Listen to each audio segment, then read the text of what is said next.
Assalamualaikum warahmatullahi wabarakatuh. Perkenalkan, nama saya Sania Yulistin dari kelas 6A. Kali ini saya akan memaparkan jawaban tugas individu 5 mata kuliah Inovasi Pendidikan. Untuk pertanyaan pertama, uraikan komponen inovasi kurikulum berbasis terpadu yang saling berkaitan.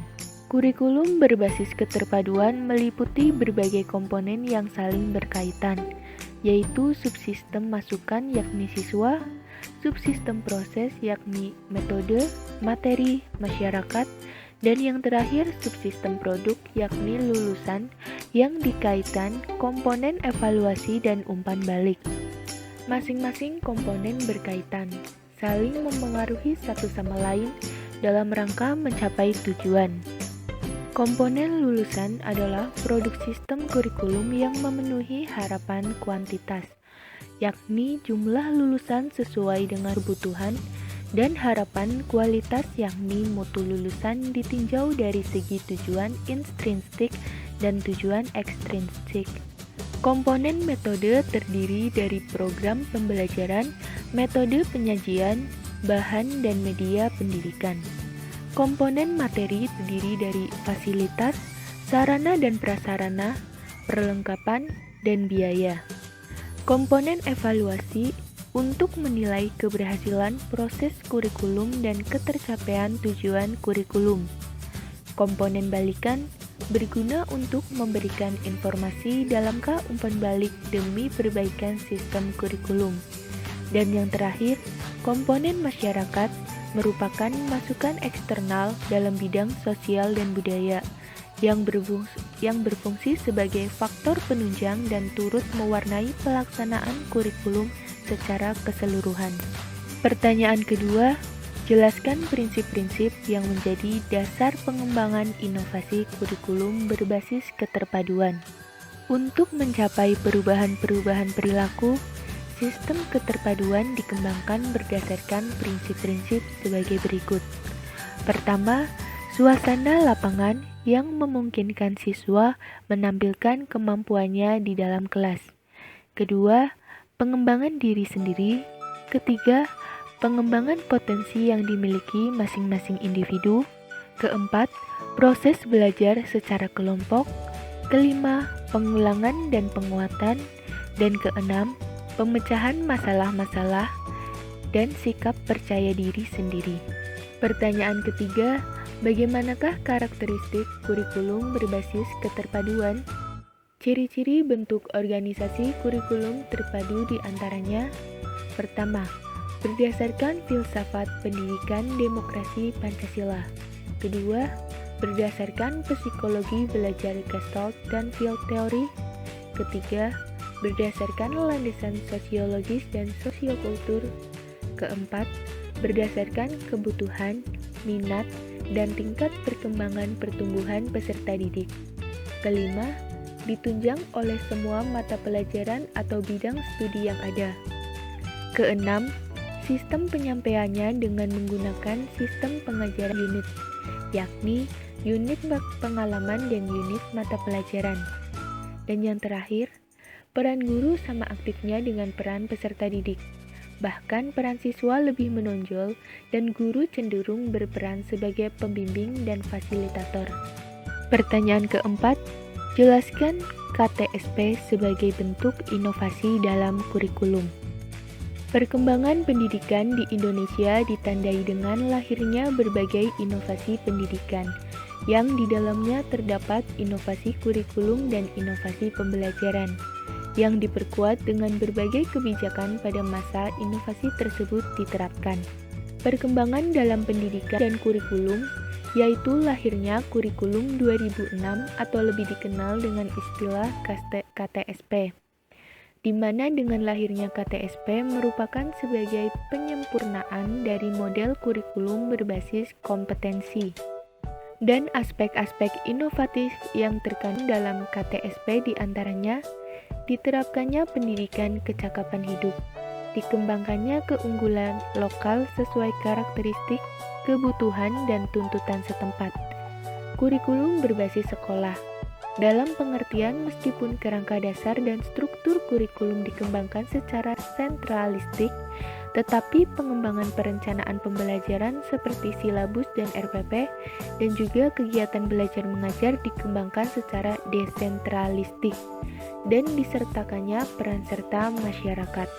Pertanyaan kelima adalah, apa yang dimaksud dengan KTSP? Kurikulum Tingkat Satuan Pendidikan atau KTSP merupakan penyempurnaan dari kurikulum 2004 atau disebut dengan kurikulum berbasis kompetensi atau KBK.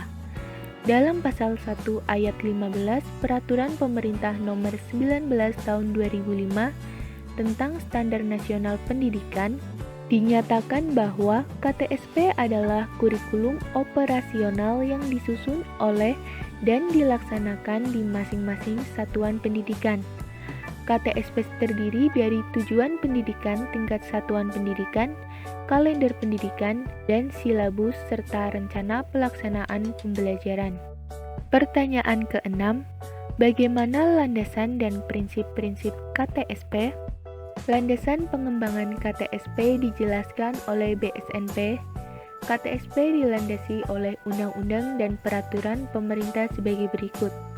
Pertama, Undang-Undang Nomor 20 Tahun 2003 tentang Sistem Pendidikan Nasional, Peraturan Pemerintah Nomor 19 Tahun 2005 tentang Standar Nasional Pendidikan, Permendiknas Nomor 22 Tahun 2006 tentang Standar Isi, Permendiknas Nomor 23 Tahun 2006 tentang Standar Kompetensi Lulusan, Permendiknas Nomor 24 Tahun 2006 tentang pelaksanaan Permendiknas Nomor 22 dan 23 Pusat Penataran Guru Teknologi Bandung, Permendiknas Nomor 6 Tahun 2007 tentang perubahan Permendiknas RI Nomor 24 Tahun 2006, Permendiknas Nomor 41 Tahun 2007 tentang standar proses, dan Permendiknas Nomor 20 Tahun 2007 tentang Standar Penilaian Pendidikan. Prinsip-prinsip pengembangan KTSP yang pertama berpusat pada potensi, perkembangan, serta kebutuhan peserta didik dan lingkungannya. Kedua, beragam dan terpadu. Ketiga, tanggap terhadap perkembangan ilmu pengetahuan, teknologi, dan seni. Keempat, relevan dengan kebutuhan. Kelima, menyeluruh dan berkesinambungan. Keenam, belajar sepanjang hayat. Dan terakhir, seimbang antara kepentingan global, nasional, dan lokal. Pertanyaan ketujuh, apa saja komponen-komponen dari KTSP? Kurikulum tingkat satuan pendidikan sebagai sistem memiliki 4 komponen. Pertama, tujuan pendidikan tingkat satuan pendidikan. Kedua, struktur dan muatan kurikulum tingkat satuan pendidikan. Ketiga, kalender pendidikan, dan keempat, silabus dan RPP. Pertanyaan ke-8, bagaimana pengembangan KTSP? Dalam pengembangan kurikulum tingkat satuan pendidikan, dapat dilakukan melalui pengembangan komponen-komponen kurikulum. Pertama, visi, misi, dan tujuan pendidikan tingkat satuan pendidikan harus berorientasi ke depan, dikembangkan bersama oleh seluruh warga sekolah, merupakan perpaduan langkah strategis dan sesuatu yang dicita-citakan, dinyatakan dalam kalimat yang padat bermakna, dapat dijabarkan ke dalam tujuan dan indikator keberhasilannya, berbasis nilai dan membumi atau konstekstual. Untuk struktur dan muatan KTSP pada jenjang pendidikan dasar dan menengah, seperti tertuang dalam standar isi, meliputi 5 kelompok mata pelajaran, yaitu kelompok mata pelajaran agama dan akhlak mulia, kelompok mata pelajaran kewarganegaraan dan kepribadian, kelompok mata pelajaran ilmu pengetahuan dan teknologi, kelompok mata pelajaran estetika, dan kelompok mata pelajaran jasmani, olahraga, dan kesehatan. Pertanyaan ke-9, jelaskan kurikulum 2013 sebagai bentuk inovasi dalam kurikulum. Kurikulum 2013 adalah kurikulum berbasis kompetensi yang dirancang untuk mengantisipasi kebutuhan kompetensi abad 21. Kurikulum 2013 mempunyai tujuan untuk mendorong peserta didik atau siswa mampu lebih baik melakukan observasi, bertanya, bernalar, dan mengkomunikasikan atau mempresentasikan apa yang mereka peroleh atau mereka ketahui setelah menerima materi pelajaran. Pertanyaan ke-10, bagaimana karakteristik kurikulum 2013 yang disempurnakan? Karakteristik pertama, penataan kompetensi aspek sikap spiritual dan aspek sikap sosial hanya guru 2 mata pelajaran yang menilai secara langsung, yaitu guru pendidikan agama budi pekerti dan guru PPKN. Sedangkan guru lain di luar kedua mata pelajaran dapat mengajarkan dan memberi nilai secara tidak langsung. Karakteristik kedua, koherensi, kompetensi inti dan kompetensi dasar serta penyelarasan dokumen, yaitu pada perbaikan dokumen kompetensi inti dan kompetensi dasar, silabus, serta buku teks pelajaran. Pada kurikulum 2013 hasil revisi, guru mata pelajaran selain agama, budi pekerti, dan PPKN tidak harus membuat indikator pengukuran 13 penilaian sikap spiritual dan sosial. Karakteristik ketiga, pemberian ruang kreatif pada guru dengan diberikannya ruang seluas-luasnya untuk berkreasi dan mengembangkan proses pembelajaran berdasarkan silabus sebagai salah satu model untuk memberikan inspirasi pada guru, sehingga guru dapat mengembangkan dan menyusun silabus sendiri sesuai dengan kebutuhan dan konteks yang relevan. Karakteristik keempat, komponen kemampuan siswa tidak dibatasi taksonomi proses berpikir. Pada kurikulum 2013 hasil revisi menuntut kecakapan berpikir tingkat tinggi atau high order thinking skill yang dibangun sejak dini pada siswa jenjang pendidikan dasar. Sedangkan pada kurikulum sebelumnya hanya diberikan pada jenjang pendidikan menengah, SMA, dan SMK. Pertanyaan ke-11, bagaimana landasan dan prinsip-prinsip kurikulum 2013 yang disempurnakan? Adapun yang menjadi landasan dalam pengembangan kurikulum yaitu pertama, landasan filosofis. Dalam penyusunan kurikulum di Indonesia yang harus diacu adalah filsafat pendidikan Pancasila. Kedua, ada landasan psikologis. Dalam pengembangan kurikulum, minimal ada 2 landasan psikologis yang mempengaruhinya, yaitu psikologi perkembangan dan psikologi belajar. Dan ketiga, ada landasan yuridis. Landasan yuridis pengembangan kurikulum di Republik Indonesia ini adalah Undang-Undang Dasar 1945, pembukaan alinea keempat dan pasal 31.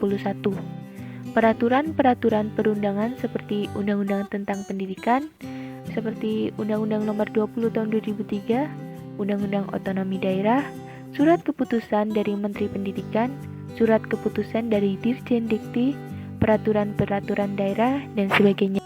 Sedangkan untuk prinsip pengembangan kurikulum ada 5. Pertama, prinsip relevansi. Kedua, prinsip fleksibilitas. Ketiga, prinsip kontinuitas. Keempat, prinsip efisiensi. Dan yang terakhir adalah prinsip efektivitas. Pertanyaan ke-12, apa saja komponen-komponen kurikulum 2013 yang disempurnakan? Kurikulum 2013 memiliki 5 komponen utama, yaitu tujuan, materi, strategi pembelajaran, organisasi kurikulum, dan evaluasi. Kelima komponen tersebut memiliki keterkaitan yang erat dan tidak bisa dipisahkan. Pertanyaan ke-13, bagaimana rasionalisasi kurikulum 2013 yang disempurnakan? Rasionalisasi kurikulum 2013 adalah usaha untuk meningkatkan sistem pendidikan yang ada di Indonesia. Usaha yang dilakukan untuk meningkatkan sistem pendidikan di Indonesia saat ini adalah perubahan mendasar pada kurikulum. Kurikulum 2013 rencananya akan mengurangi beban belajar siswa SD melalui penghapusan IPA dan IPS sebagai mata pelajaran dan mengintegrasikannya ke pelajaran matematika. Selain itu juga upaya pemaksimalan pembentukan karakteristik siswa melalui pendidikan dan pengajaran.